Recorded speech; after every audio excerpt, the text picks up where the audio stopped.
Uy, kung nandito paborito niyong player, bongga!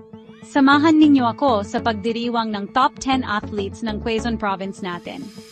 Una, ang walang kupas na si John Santos, kilala sa kanyang 3 puntos. Sunod, ang reyna ng volleyball court, si Maria Reyes.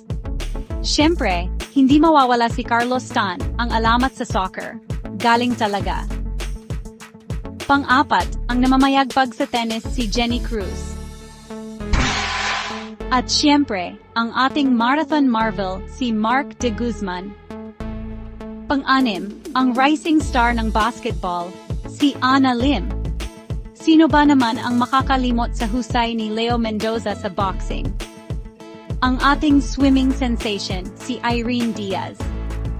Pang-siyam, ang powerhouse ng rugby, si Pedro Navarro. At ang panghuli, ang mukha ng badminton sa Quezon, si Clara Santos. Tuloy ang suporta para sa ating mga kampeon, mga kababayan.